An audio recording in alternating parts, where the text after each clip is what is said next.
কালবৈশাখীর রাত, আকাশে কালো মেঘ, বিদ্যুতের ঝলকানি আর হু হু করে বইছে ঝড়ের বাতাস।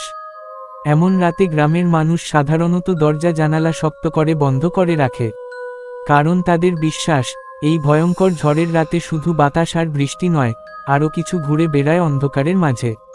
অনেক বছর ধরে শোনা যায়, কালবৈশাখীর রাতে নাকি কেউ একজন দরজায় কড়া নাড়ে।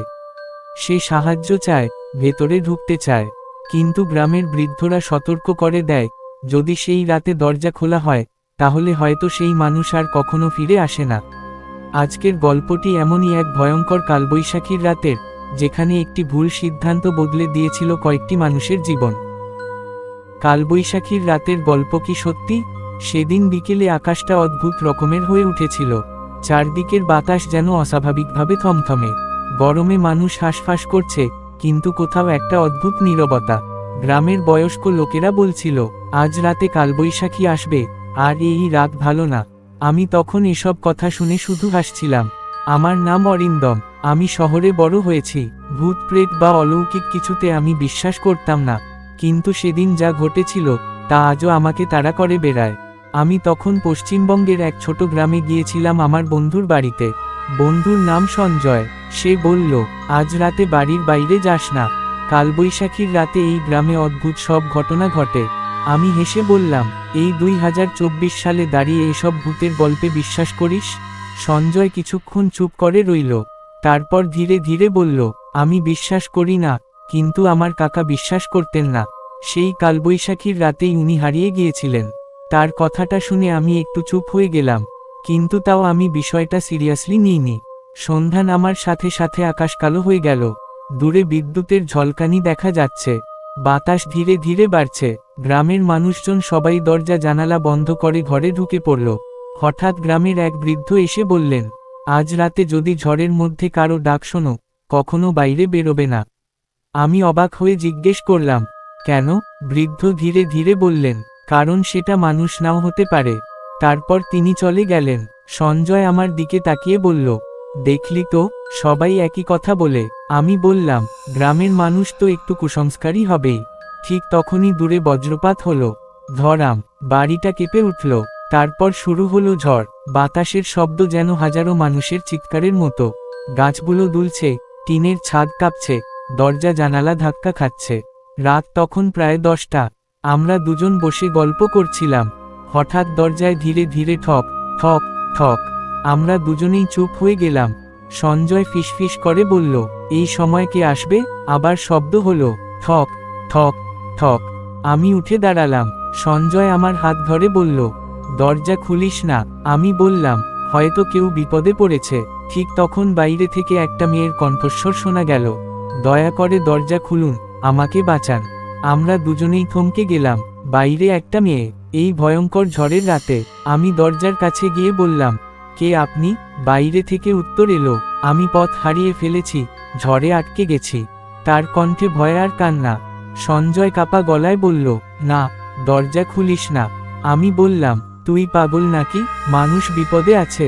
আমি দরজা খুলে দিলাম। বাতাস ঝড়ের মতো ভেতরে ঢুকে পড়ল। আর দরজার সামনে দাঁড়িয়ে ছিল একটা মেয়ে। তার সাদা শাড়ি ঝড়ে উঠছে, চুলগুলো মুখের উপর পড়ে আছে, মুখটা ফ্যাকাশে। সে ধীরে ধীরে ঘরে ঢুকল।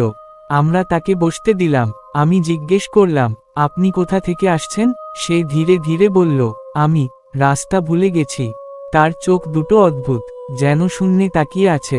সঞ্জয় আমার কানে কানে বলল, ওর পা দেখ। আমি নিচে তাকালাম, আর তখনই আমার শরীর ঠান্ডা হয়ে গেল। মেয়েটার পা মাটিতে নেই, সে যেন সামান্য ভেসে আছে। আমি চোখ কোচলালাম, আবার তাকালাম। না, এবার ঠিকই লাগছে। হয়তো আলো ছায়ার ভুল। ঠিক তখনই মেয়েটা আমাদের দিকে তাকিয়ে হাসল। কিন্তু সেই হাসি মানুষের হাসি না। তার দাঁতগুলো অস্বাভাবিক লম্বা। তার চোখ ধীরে ধীরে কালো হয়ে যাচ্ছে। সঞ্জয় চিৎকার করে উঠল, ও মানুষ না। মেয়েটা হঠাৎ মাথা কাত করে বলল, তোমরা আমাকে ডেকেছিলে, তাই আমি এসেছি। আমি বললাম, আমরা তো কাউকে ডাকিনি। সে ধীরে ধীরে বলল, কালবৈশাখীর রাতে যারা দরজা খোলে, আমি তাদের কাছে যাই।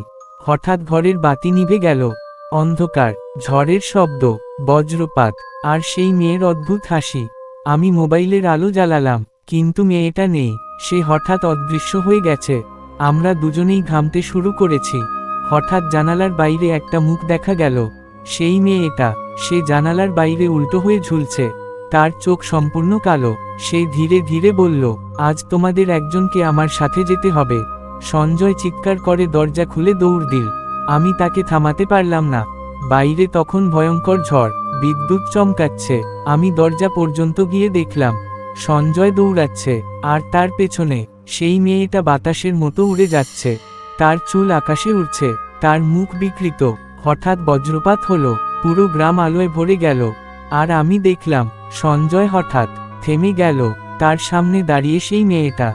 সে ধীরে ধীরে হাত বাড়াল। তারপর সব অন্ধকার। পরদিন সকাল, ঝড় থেমে গেছে, গ্রামের মানুষ জড়ো হয়েছে। আমি সঞ্জয়কে খুঁজছিলাম, কিন্তু সে কোথাও নেই। হঠাৎ গ্রামের বৃদ্ধ বললেন, সে কি ঝড়ের রাতে দরজা খুলেছিল? আমি কিছু বললাম না। বৃদ্ধ দীর্ঘশ্বাস ফেলে বললেন, প্রতি কালবৈশাখীর রাতে সে ফিরে আসে। আমি জিজ্ঞেস করলাম, কে? বৃদ্ধ বললেন, 50 বছর আগে এক মেয়েকে এই গ্রামে ঝড়ের রাতে মেরে ফেলা হয়েছিল। তার আত্মা আজও ঝড়ের রাতে দরজায় কড়া নাড়ে। আমার শরীর কাঁপতে লাগলো। বৃদ্ধ আবার বললেন, আর যে দরজা খুলে, সে আর কখনো ফিরে আসে না। ঠিক তখনই দূরে বজ্রপাত হলো। আর আমি শপথ করে বলতে পারি, ঝড়ের বাতাসের মধ্যে আমি একটা কণ্ঠস্বর শুনেছিলাম, পরের কালবৈশাখীতে আবার দেখা হবে। আজও যখন কালবৈশাখীর ঝড় ওঠে, আমি দরজা বন্ধ করে বসে থাকি। কারণ আমি জানি, ঝড়ের সেই শব্দের মধ্যে কেউ একজন এখনো দরজায় কড়া নাড়ে। ঠক ঠক ঠক। আর হয়তো পরের বার সে আপনার দরজায়ও আসতে পারে। সেদিনের সেই ঘটনার পর আমি আর কখনো সেই গ্রামে যাইনি। কিন্তু ঘটনাটা এখানেই শেষ হয়নি। পরের কয়েক সপ্তাহ আমি অদ্ভুত সব স্বপ্ন দেখতে শুরু করলাম। প্রতিটা স্বপ্নেই একই দৃশ্য, কালো আকাশ, ভয়ঙ্কর ঝড়, আর দূরে একটা সাদা শাড়ি পরা মেয়ে দাঁড়িয়ে আছে। সে ধীরে ধীরে আমার দিকে তাকায়। তার চোখ দুটো সম্পূর্ণ কালো। তারপর সে বলে, তুমি আমাকে ভেতরে ঢুকতে দিয়েছিলে। আমি হঠাৎ ঘুম ভেঙে উঠতাম, ঘামতে ঘামতে বসে থাকতাম। আমি ভাবলাম এটা হয়তো মানসিক চাপ। কিন্তু একদিন এমন কিছু ঘটল যা আমার বিশ্বাস সম্পূর্ণ বদলে দিল। সেদিন রাতেও আকাশে ঝড়ের লক্ষণ ছিল। বাতাস গরম, অস্বাভাবিক নীরবতা। হঠাৎ দূরে মেঘ গর্জে উঠল। ঠিক তখনই আমার মোবাইলে একটা অজানা নম্বর থেকে ফোন এল। আমি ফোন ধরলাম। ওপাশে কোনো শব্দ নেই, শুধু ঝড়ের শব্দ। হু হু করে বাতাস বইছে। তারপর ধীরে ধীরে একটা মেয়ের কণ্ঠস্বর শোনা গেল, তুমি কি আমাকে ভুলে গেছো? আমার শরীর ঠান্ডা হয়ে গেল। আমি ফোন কেটে দিলাম, কিন্তু কয়েক সেকেন্ড পর আবার ফোন এল। আমি ভয়ে ফোনটা ধরলাম না। ঠিক তখনই বাইরে দরজায় শব্দ হলো।